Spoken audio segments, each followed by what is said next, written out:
हम 10वीं क्लास के 2.2 तक सवाल अपने हो गए थे।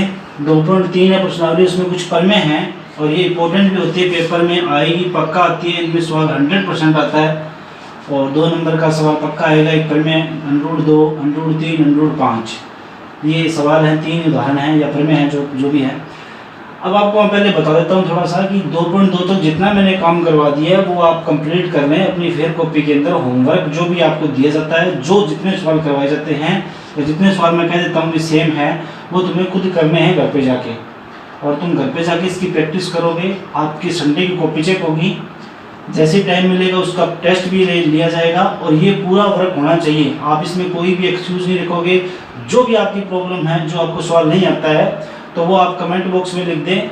अपने जो भी आपको डाउट, कहीं से भी सवाल समझ नहीं तो वो दोबारा करवा दिया जाएगा। आपको पूरी कोशिश की जाएगी कि आपको वो सवाल पूरा समझ में आ जाए, ठीक है। जो भी आपको समझ में आता है वो पूछ लिए। तो अपने पास सवाल सिद्ध करना है, सिद्ध कीजिए कि √2 एक अपरिमेय संख्या। हमें पता है कि रूट वाली अपरिमेय संख्या होती है, लेकिन अब इसे सिद्ध करना है। तो जो भी इसका हल करने के लिए आपको मैं पहले बता देता हूँ कि इसका उल्टा मानना होता है। √2 एक अपरिमेय संख्या सिद्ध करनी है तो आप इसे मान लो, माना √2 एक परिमेय संख्या है। इसका उल्टा मान लेते हैं, परिमेय संख्या है, और इसका आपने रोम सिद्ध कर देंगे। तो √2 एक परिमेय संख्या है तो √2 बराबर p/q के रूप में, क्योंकि परिमेय संख्या जो होती है p/q के रूप में लिखी जाती है, जहां q naught is equal to 0 है तथा p व q परस्पर अभाज्य हैं, परस्पर अभाज्य हैं तथा p व q का कोई उभयनिष्ठ गुणनखंड नहीं है। उभयनिष्ठ गुणनखंड नहीं है, ये बात लिखोगे आप, इससे पूरा ध्यान पड़ेगा सवाल से, ये बात जरूर लिखनी है आपको। अब देखो √2 बराबर p/q है, दोनों तरफ वर्ग कर दो, इसके दोनों तरफ वर्ग करने पर, दोनों तरफ वर्ग करोगे तो √2 का स्क्वायर और p/q का स्क्वायर। इसका स्क्वायर किया तो केवल 2 आएगा, इधर p² में q² आ जाएगा। तिरछा गुणा कर लो, 2q² बराबर p²। इसको समीकरण नहीं दे तो इस 2 को यहाँ बटा मिला सकते हो, तो q² बराबर p² में 2। अब देखो p² 2 से विभाजित हो रहा है, तो यहाँ लिखोगे p² p का स्क्वायर 2 से विभाजित हो रहा है। p² 2 से विभाजित हो रहा है तो p भी 2 से विभाजित होगा। p भी 2 से क्या होगा, विभाजित होगा। अगर p² 2 से विभाजित हो रहा है तो p भी 2 से विभाजित हो। कहने का मतलब p का मान अगर आप 4 लेते हो तो p² कितना आ गया, 16। तो p² अगर 2 से विभाजित है, ये 2 से विभाजित है, तो क्या क्या 4 2 से विभाजित नहीं होगा, होगा। तो ये बात ध्यान रखना, कोई संख्या अगर स्क्वायर 2 से विभाजित है तो अकेली संख्या भी 2 से विभाजित होती है। अब देखो अगर p 2 से विभाजित है तो p को 2 के गुणनखंड के रूप में लिखा जा सकता है, गुणनखंड के रूप में लिखा जा सकता है। 2 का गुणनखंड मतलब p बराबर 2c, जहाँ c एक पूर्णांक है। c का मान कुछ भी, कोई पूर्णांक, क्योंकि 2 के गुणनफल में आएगा, बस पूर्णांक है। p बराबर 2c समीकरण 1 में रखने पर, p बराबर 2c समीकरण 1 में रखने पर, p बराबर 2c समीकरण 1 में रख दोगे तो अपने पास आएगा 2q², p का मान रख दो 2c का स्क्वायर। इसको हल करोगे 2q² बराबर ये आएगा 4c², ये इससे कट गया तो q² बराबर 2c² और c² ये 2 बटा में ले आओ तो q² बटा में 2। अब यहाँ से एक चीज़ पता लग रही है साफ साफ कि q² भी 2 से विभाजित है, तो लिखोगे q² 2 से विभाजित हो रहा है, विभाजित हो रहा है, तो q भी 2 से विभाजित होगा। अभी मैंने पी का लिए बताया वो का वही बात, पी स्क्वायर अगर 2 से विभाजित हो रहा है तो पी भी 2 से विभाजित हो रहा है। ठीक है, इसको समीकरण अपने दो देते हैं। समीकरण 1 और 2 को हल कर रहे हैं अपने, तो देखो ये चीज़ और ये चीज़ दोनों में कॉमन आ रही है। पी भी 2 से विभाजित होगा और क्यू भी 2 से विभाजित होगा, मतलब पी का मान भी 2 से विभाजित हो रहा है, क्यू का मान भी 2 से विभाजित हो रहा है। इसका मतलब दोनों का कॉमन जो गुणनखंड है वो क्या रहा है, 2 आ रहा है। और मैंने यहाँ लिखा था पी और क्यू का कोई उभयनिष्ठ गुणनखंड नहीं होता, लेकिन पी और क्यू का उभयनिष्ठ गुणनखंड 2 आ रहा है। अतः समीकरण 1 व 2 से पी व क्यू का उभयनिष्ठ गुणनखंड 2 है। अतः √2 जो माने गए कथन का विरोधाभास है। अतः √2 एक क्या है, अपरिमेय संख्या। क्या है, अपरिमेय संख्या है। ये इंपॉर्टेंट सवाल है, ऐसे सवाल 2-3 हैं, यहाँ पे √3 भी आ सकता है, √5 भी आ सकता है। ठीक है, ऐसे करिए।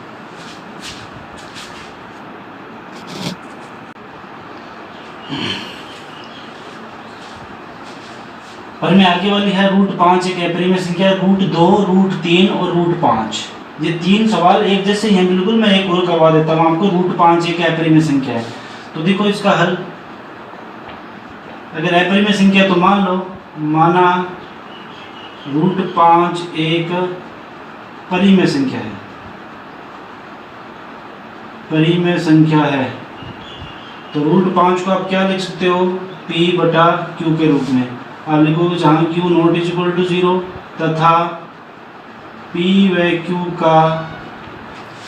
q परस्पर अभाज्य हैं तथा इनका कोई उभयनिष्ठ गुणनखंड नहीं है। ये बात आप लिखोगे, कोई उभयनिष्ठ गुणनखंड नहीं है। दोनों तरफ वर्ग कर दो, वो सेम सवाल है, सेम स्टेप है। √5 का वर्ग किया, इधर p/q का वर्ग किया। √5 का वर्ग 5 होता है, p²/q²। तिरछा गुणा करोगे तो 5q², इसको इससे तो p² आ जाएगा। इसको इससे भाग दोगे तो p²/5 आ जाएगा। वही बात लिखनी है, क्या लिखोगे, p² 5 से विभाजित हो रहा है,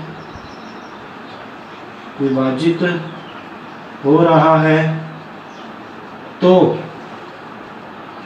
p भी 5 से विभाजित होगा, तो p भी 5 से विभाजित होगा। उसके बाद में देखो आपने क्या करना है कि p भी 5 से विभाजित हो रहा है, तो p को 5 के गुणनखंड के रूप में लिख सकते हैं। जैसे वहाँ पे p/2 से लिखा था ना, तो यहाँ पे p/5 से हो जाएगा, तो p बराबर कितना आ जाएगा, 5c। अब इसको समीकरण आप 1 ले लो, p/5c, p/5c समीकरण 1 में रखने पर p/5c यहाँ रखोगे तो इधर आ जाएगा 5q², 5c मतलब 5c का स्क्वायर, तो ये 5q² बराबर हो जाएगा 25c²। ये 5 से ये 25 कट जाएगा, यहाँ 5 आ जाएगा, तो q² बराबर 5c²। ये 5 इसके बटा में ले बराबर c²। अब इस बात से क्या है, q² 5 से विभाजित हो रहा है, q² 5 से विभाजित हो रहा है, तो q भी क्या होगा, 5 से विभाजित होगा। कैसे, जैसे q का मान आपने 5 ले लिया तो q² 25 आ गया, ये 5 से विभाजित है तो ये भी 5 से पक्का ही विभाजित ही होगा, इस प्रकार से। तो क्यू स्क्वायर अगर 5 से विभाजित हो रहा है तो क्यू भी 5 से क्या होगा, विभाजित होगा। अब समीकरण 1 और इसको समीकरण आप 2 ले लो। चाहे 1 और 2 को हल करोगे तो ये बात और ये बात, इन दोनों बातों से पता ये लग रहा है कि Q और P यानी कि P और Q का जो उभयनिष्ठ गुणनखंड है वो 5 है, और यहाँ बोला था मैंने कोई उभयनिष्ठ गुणनखंड नहीं होगा। तो समीकरण 1 व 2 के परिणाम से स्पष्ट है कि P व Q का उभयनिष्ठ गुणनखंड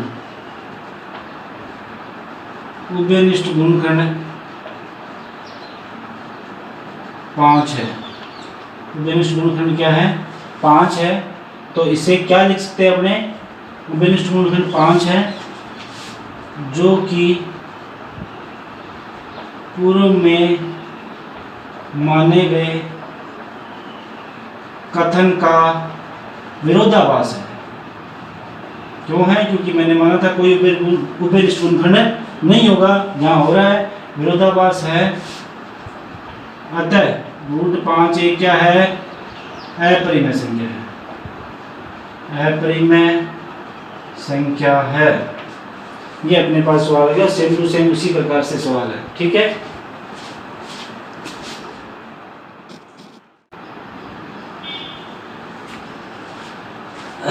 दो पॉइंट 3 का पहला सवाल है, परिमेय मैंने करवा दी थी। अब √3 के परिमेय खुद तुम होमवर्क है तुम्हारा कर लेना, सेम टू सेम वैसी सवाल है। ये सवाल सिद्ध करो कि 5 - √3 एक अपरिमेय संख्या है। इसको अपरिमेय संख्या सिद्ध करना है, बहुत इजी है ये सवाल। तो देखो, माना उल्टा मान लो 5 - √3 एक क्या है, परिमेय संख्या है। क्या है, परिमेय संख्या है। परिमेय संख्या है तो इसे किस रूप में लिख सकते हो, P/Q के रूप में, जहाँ नीचे वाला कभी 0 नहीं होना चाहिए। P व Q परस्पर अभाज्य हैं, तथा P व Q का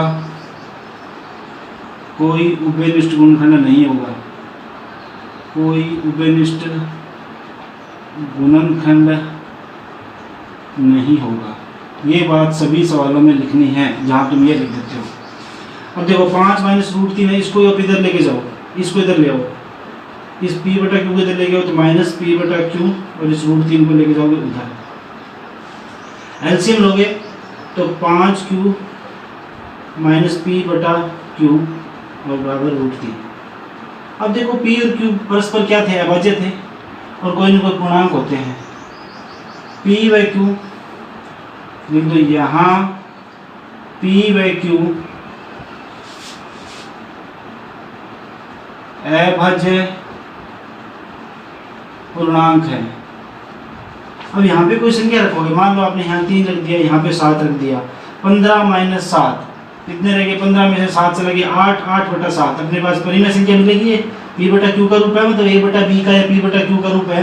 यहाँ पे P और Q ले लिए तो A/B का रूप हो गया, तो ये संख्या क्या मिलेगी अपने पास, तो आप लिखोगे तो 5Q - P/Q एक परिमेय संख्या का रूप है, परिमेय संख्या का रूप है, तथा बराबर में √3 क्या है, पढ़ के हैं अपने भी। √3 वाली क्या संख्या होगी, √3 एक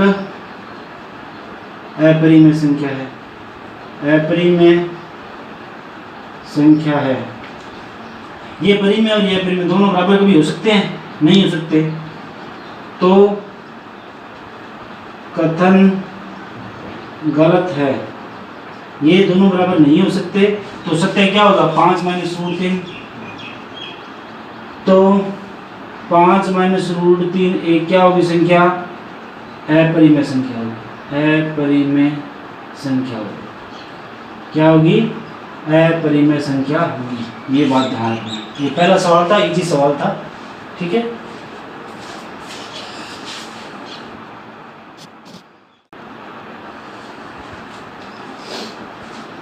दूसरे का पहला सवाल है, दूसरे का दूसरा और तीसरा, ये तुम्हें खुद करना है होमवर्क। मैं पहला सवाल बता रहा हूँ, 1/√2 एक अपरिमेय संख्या सिद्ध करना है।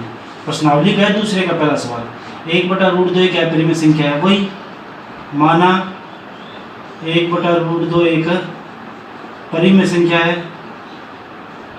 परिमेय संख्या है। तो इसे किस रूप में लिख सकते हो? P/Q के रूप में, जहाँ Q नीचे वाला कभी जीरो नहीं होता। P/Q परस्पर अभाज्य हैं, अभाज्य हैं। P/Q का कोई उभयनिष्ठ गुणनखंड नहीं होगा। ये बात सभी में लिखनी है, उभयनिष्ठ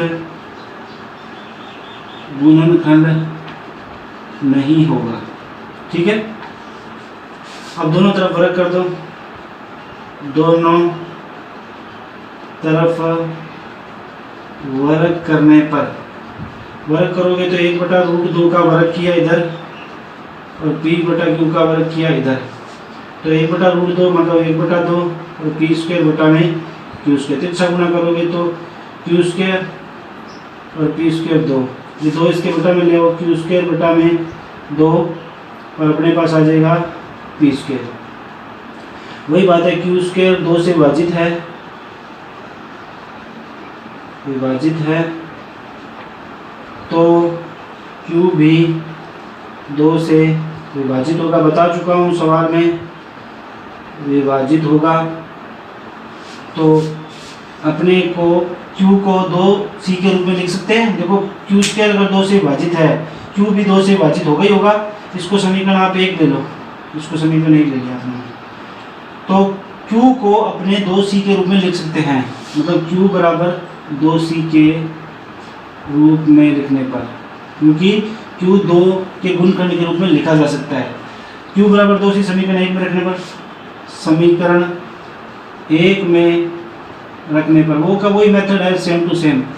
Q बराबर 2C यहाँ रखोगे तो 2C² बराबर 2P², यह आ जाएगा 4C², यह आ जाएगा 2P², ये इससे कट जाएगा 2, मतलब 2C² बराबर P², ये इसके बटा में ले आओ, C² बराबर P² बटा में 2। अब वही बात आ गई, Q² 2 से विभाजित है, Q भी 2 से विभाजित होगा। P² 2 से विभाजित है तो P भी 2 से विभाजित होगा। P² 2 से विभाजित है, विभाजित है, तो P भी 2 से विभाजित होगा। अतः इसको समीकरण 2, वही बातें लिखने, समीकरण 1 व 2 के परिणाम से, समीकरण 1 व 2 के परिणाम से P व Q का उभयनिष्ठ गुणनखंड 2 है, उभयनिष्ठ गुणनखंड 2 है, जो पूर्व में माने गए का विरोधाभास है, विरोधाभास है। अतः 1/√2 क्या होगी? एक अपरिमेय संख्या होगी। परिमेय संख्या नहीं होगी तो क्या होगी? अपरिमेय संख्या होगी, क्योंकि आपने जो मान लिया था 1/√2 परिमेय संख्या, अतः ये विरोधाभास हो रहा है, तो 1/√2 क्या होगी? अपरिमेय संख्या होगी। ये सवाल हो गया। इसका दूसरा तीसरा तुम्हें खुद करना है घर पे जाकर, ठीक है।